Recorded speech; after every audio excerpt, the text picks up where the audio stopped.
guys, what's up? It's Aqua. Welcome back to the channel. Today we're going to be reading the next chapter of SOULTIDE, chapter 3, and we're going to have a really chill recording session today because I just got home from school. It is Thursday, so I'm recording this just before the day it comes out. Anyways, the warnings for this chapter are talk of death, temporary death, hardcore mode, soulmate injuries and associated violence, shipping jokes, platonic teasing, and misunderstandings. Anyway, thank you for watching. Please be sure to like and subscribe, and enjoy the episode. Hardcore mode. The server mode that gave you a single life. Once that life was spent, there was no respawn option. Death in a hardcore world meant that you were dead to that world and could never return. Admins could bring someone back, but they never intended to do that if they set the server to hardcore. The mode was indicated by markings on the hearts, slashing through them like narrowed eyes. The life game was a modified hardcore, and Grian had created that himself, had played it through to the end. But his home server of Hermitcraft had always welcomed him warmly afterward. To see those hearts in this place he called home, it felt like a betrayal. "This can't be happening," he heard himself say. "I'm sure it's just a visual glitch," Mumbo assured him, putting a hand on his uninjured shoulder. Grian felt like he was going to throw up from the dread welling inside him. He was still linked to Scar, and now it seemed Mumbo had been added to the link as well, and they were in hardcore. "I mean, Doc's hearts are still normal," Mumbo added, as if that was supposed to reassure Grian. "Mumbo, did Scar say where he was going earlier?" Grian asked. "We need to find him, now." Not that I recall, but, well, I guess he said something about finding Jelly." "Yeah, but where? Did you see where he went after I left?" Grian frantically typed on his communicator. Mumbo's response was a regretful mumble. "Grian, Scar and I are still linked." "Grian, is anyone else on hardcore?" He found himself racing out of Doc's shop, ignoring Mumbo's shouts behind him. His wings spread and grabbed the air. He had to find Scar. Azuma void to Grian. "What's going on?" Impulse, SV. I'm also on hardcore. B00-100. Also on hardcore. Impulse SV. "Okay, we just checked. B-dubs and I are still linked." Impulse SV. "What's going on?" Pearlescent Moon. "Is it tickle time?" Azuma void. "The server didn't change to hardcore." Azuma void. "It could be a visual glitch. Doc M77 has left the game." Impulse SV. "But I had plans to go to the deep dark today." Gemini Tay. "Normal hearts for me." Ajevan. "This doesn't explain why I'm also taking random damage when I'm not part of Double Life." The pink blooming tree was where Grian checked first, making a beeline for the door with deadly speed. Right before crashing, he shifted his wings into a sharp spin, and he skidded into the bushes with a few scrapes to share with his soulmates. He burst into the treehouse with a shout. "Scar!" Grian was quiet for a few seconds, hoping someone else would interrupt before he called again. He took a deep breath. "Scar!" Grian? That wasn't Scar. But Grian grabbed onto the thread regardless, dashing for the stairs to the basement, where Cub's head poked up to meet him. "Have you seen Scar?" "Not even a good morning?" Cub smirked. "Welcome back, by the way. That was quite a few days. But hey, Scar wasn't around to lecture me about noise complaints." Yeah, hi, good to see you, great weather we're having." Grian got through the evidently required pleasantries. "I really need to find Scar. Do you know where he is?" "Why?" Impatient, Grian snapped. "Because he's my soulmate, and I need to keep him from dying." Cub straightened up, eyes widening. "Congratulations." He clapped softly in polite applause.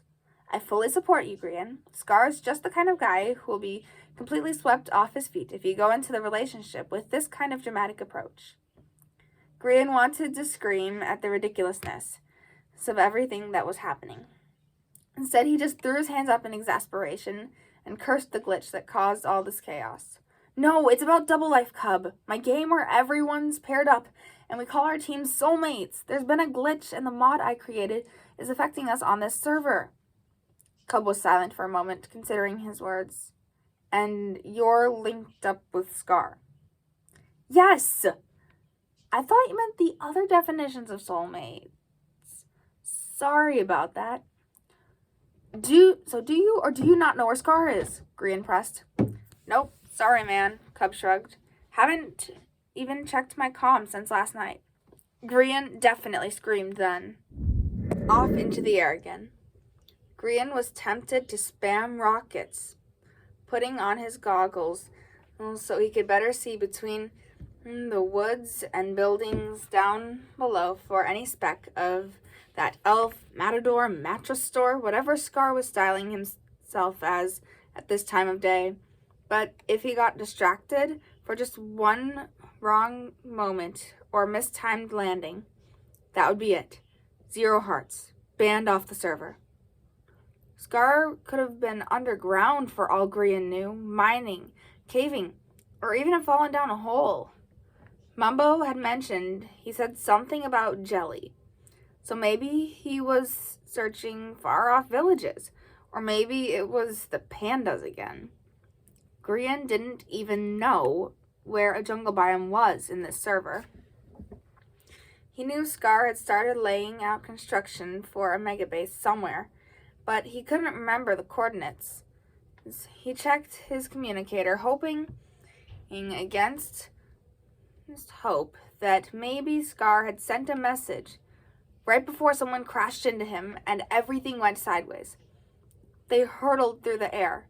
Grian frantically flapped his wings, trying to gain control and prevent himself from experiencing too much kinetic energy. But whoever it was, they gripped tight, weighing him down with more than he could carry.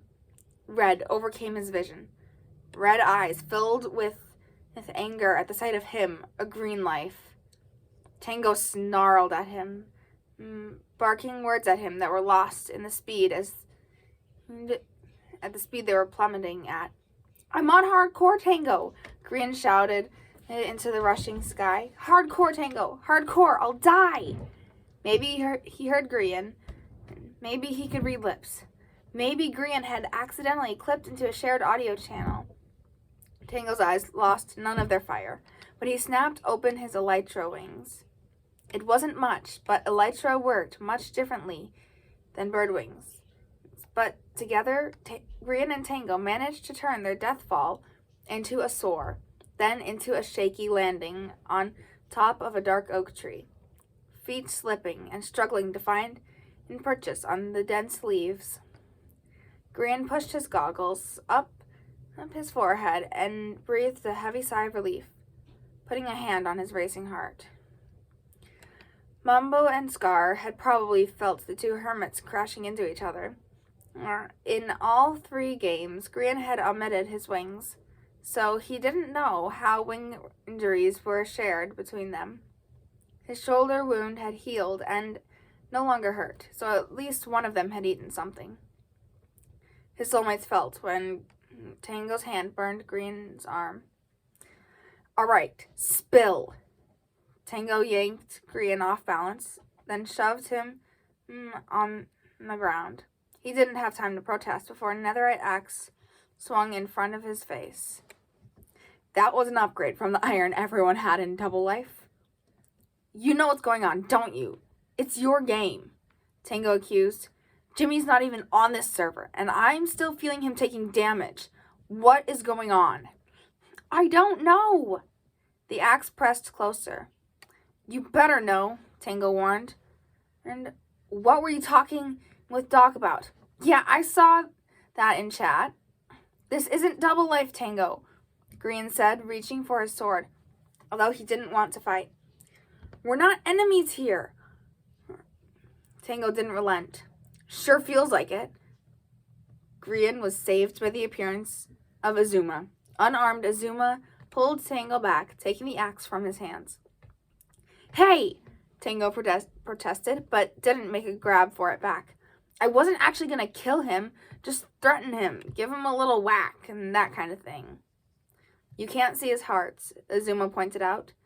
I can bring back anyone who dies on hardcore, but that takes time. And I don't want to be putting in the commands to bring Scar and Grian back every 5 minutes. Tango put his hands up in surrender. Chill. I just wanted to get him to talk. So talk to him. What's got you so worked up, Tango? Scar burnt down his ranch.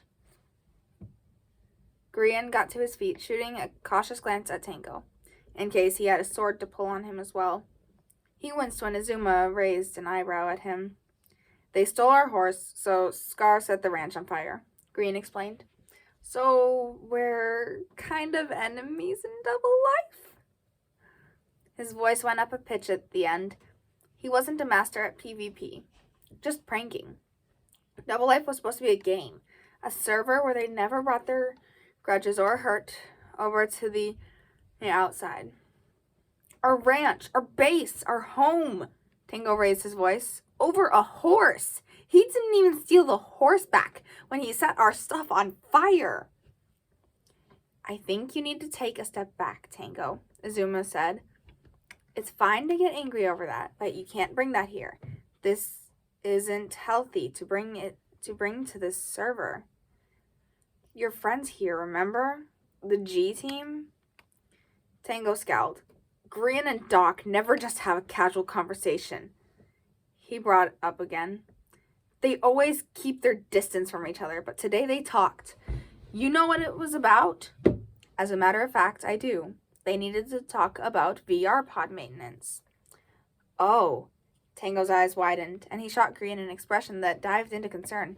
I didn't know. I hope Doc can get that fixed. Sorry for jumping to conclusions.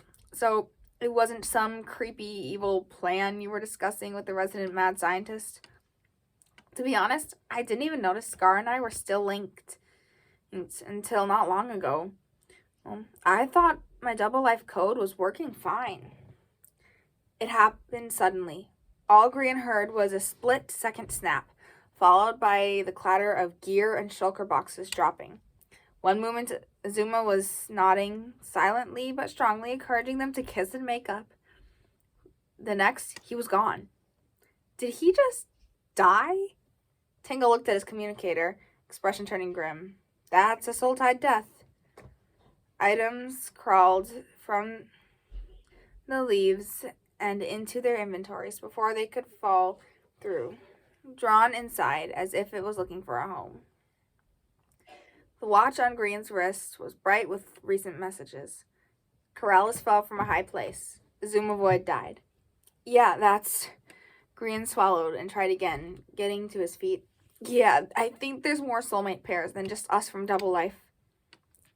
They came back, so they're not on hardcore. Tango didn't look up from his communicator. I'm not either, for that matter. If I was causing this chaos, would I really put myself on hardcore when I'm paired up with Scar? Grian challenged.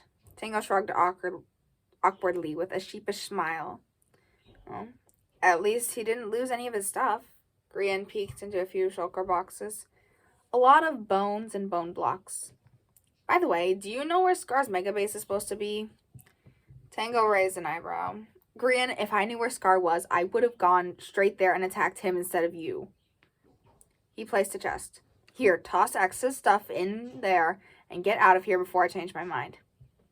Grian stowed what he'd picked up, and then he ran off of the tree, leaping into the air. He rocketed into the clouds. It felt like the chat with Tango had wasted precious time when Grian panicked at the thought of how often Scar died on a normal week on Hermitcraft, but he wasn't taking serious damage, so he had time. He checked his communicator a few times, hoping Scar would say something to mention what he was doing or where he was, but there weren't any clues. He didn't even know if Scar was reading the chat, or if he was busy with something else. The location of Scar's megabase turned out to be not far from where the entity had settled, just at the end of telescope view. From that crumbling, mossy bridge, plans were laid out in the plains. A ring of cherry blossom trees paid tribute to the lump of clay painted to look like jelly, and a neat road of deep slate led to a cluster of construction. Grass hadn't yet spread over the exposed fresh dirt, and Grian caught glimpses of man-made edges that hadn't yet been terraformed to blend seamlessly into the rest of the world. Something was going on underneath. Grian veered down to where he could slide into the underside of the dirt platform, wings catching the air to slow him until he could land on his feet. Scar, Grian called out, stepping into the shadows. Almost immediately, he stubbed his toe on a shulker box. Enough light streamed from the sides to let him see dozens and dozens of shulker boxes laying out. It was also shaded enough that he could tell it wasn't properly mob-proofed. Down the line, he spotted a workbench next to a cluster of chests. Someone was digging through one of those chests. Where did I put that thing? I swear I had a spare shovel in here somewhere. Scar! Ah! Scar jumped in surprise and slammed the chest shut. He swung his cane as he spun around, but stopped. Grian? Oh, hey, Grian. Grian held his sword at the ready for sudden mobs as he zigzagged around the shulker monster. He eyed Scar's cane dubiously. I don't think that's going to be much help if you get attacked. He still had the pointed ears, but Scar had changed up his style from the high elf aesthetic, tying up his long hair and donning more practical jeans and an orange vest, a scar spanning over the bridge of his nose. Scar looked at his cane and put one end down on the grass. I was so sure I had grabbed my sword. It can still deliver a good whack in a pinch. Scar, how did you figure out we were still soulmates?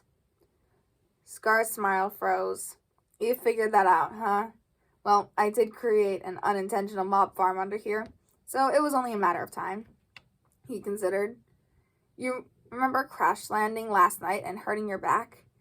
It came out of nowhere, and it took out one of my hearts, so soulmates was my only conclusion. Yeah, I hurt my wings. That was minutes after Grian had joined the server. And you didn't tell me? You said that we could talk in the morning, Scar pointed out, and then you were busy in the morning. Come on, you can't do this to me after what you did in the first session.